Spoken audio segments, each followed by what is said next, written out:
Good evening. My name is Courtney Bennett.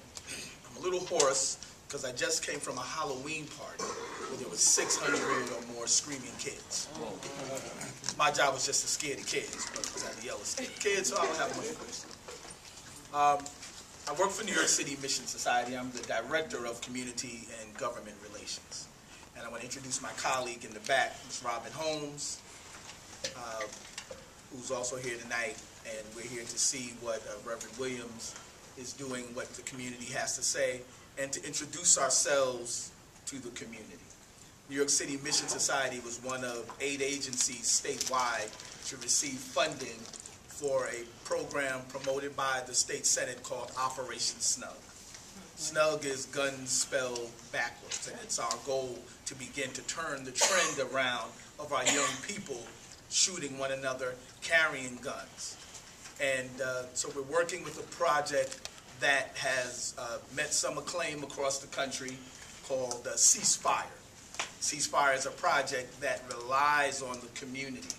It relies on young people going out into the street to engage their peers, young people who have been in a situation where they needed to carry a gun, might have been shot, might have shot somebody, might have shot at somebody, might have been involved in a gang, and so on.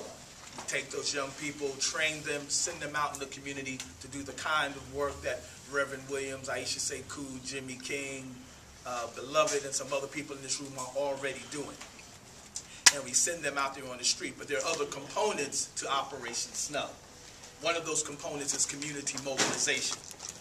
This kind of meeting often draws the same faces.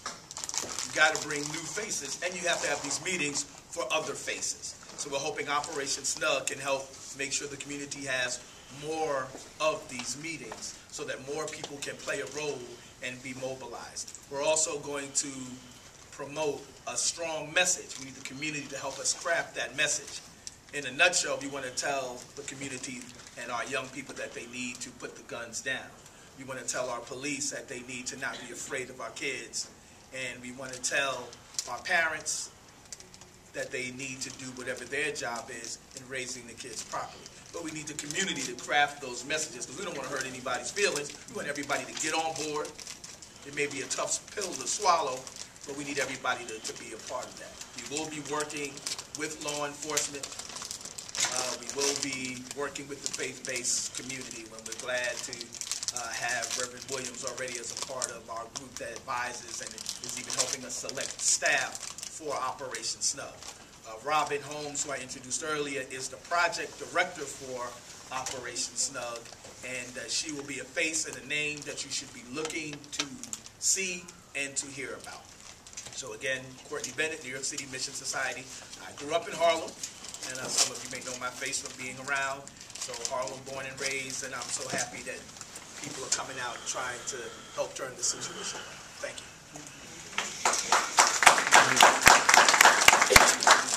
Hello, good evening, everyone. My name is Samora Legros. I grew up in this neighborhood, 123rd Street area in Broadway. I'm a youth advisor at the Mid-Manhattan branch of the NAACP, and I work as a paralegal. And basically, we're trying to keep these kids as active as possible, because once you have them active in sports or active in arts and crafts, singing, spoken word, traveling, then you start to eliminate some of these problems because these kids don't even have the time to do it. This past weekend, got together with a group of kids at the 161st Street Park right by Yankee Stadium. And, you know, we're all having fun, and these kids break out into a fight.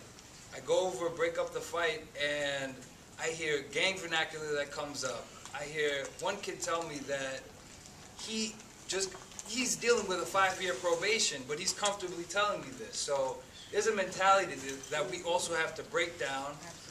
We have to get the schools involved because they have the resources, but once they close at 3 o'clock, the kids have nowhere to go. So they run in the streets. Who knows whether or not their parents are home to, you know, cook a meal or have the door open, especially if you're working long hours.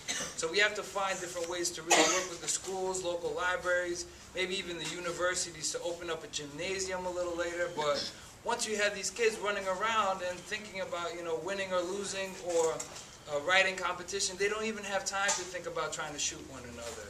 So, you know, we're here, and it's really important that everybody in this room really exchanges contact information so we could really tackle this, you know. I believe it takes a village, because you have grandmothers, grandfathers, aunts, uncles, cousins, nieces, brothers, sisters, and teachers who are involved in this process. So we all have to find a way to work together. Also have co-advisor Danielle Lattimore, who's here. I mean, we really want to tackle this issue, so please come with us, because we have open doors also for the 96th Street branch, and we want to be sure that those rooms are filled, packed with our kids, because we don't want to lose them into the cracks. We don't want to lose them in the criminal system. I'm tired of seeing white chalk. You know, we need to make sure that our kids are safe, they're active, and they're becoming productive members of our community.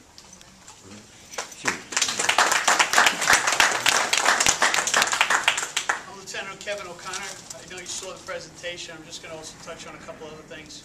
Besides dealing with the gangs, I also oversee the security for all your schools. I have my fingers into anything involving the kids in Harlem, Washington Heights, basically 59th Street North. It's amazing when you talk to these kids how they all asking for something to be done.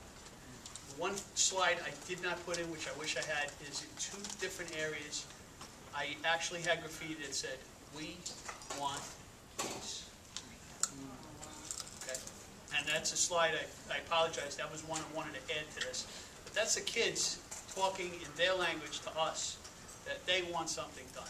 They're prisoners in their own neighborhoods, and I listen to the kids in schools. What's going on the street is carrying into the schools. I'm fortunate that I have an army of school safety officers that are on board 100% with this. I get calls every day, even when they get those kids that may not have escalated into a fight or anything. They give me a heads up, OY, GMB, had a fight in Wadley. Just an example, not that it happened.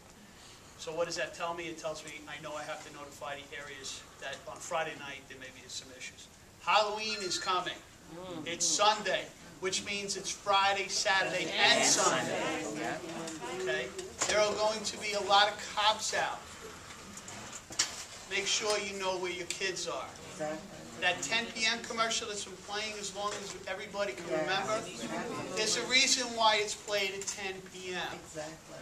The witching hour is after that. Yes. And that's when we need to know where these kids are. Ask yourself that question every night. If you can't answer exactly where that kid is, they have a cell phone. Call them. Every night at 10 o'clock. Where are you? It will send a message to your child that you're thinking of them even though they're just doing their normal thing outside. Okay? Like I said before, the sheets are on the table because I'm going to forget this. The sheet with the gang, and also some little advice about dealing with the electronics. MySpace, the internet, the cell phones. If you need anything, don't hesitate to call me. But keep in mind this weekend, Friday, Saturday, Sunday is one big day as far as I'm concerned. I can't wait till Halloween's on a Tuesday. Okay? We are going to start Friday. They have a half a day of high schools for parents that don't know. The kids are getting out early. In those first 2 hours, I'm going to pick up 300 plus truants. Every year I pick up 300 plus kids between 9 and 11 a.m. on the Friday before Halloween or on Halloween. Why? Kids go out the door, you see them walk out the door, you think they're going to school, and next thing you know, you get the call, the police picked up your son, picked up your daughter. They make you think they're going to school. Tell them we're picking them up Friday.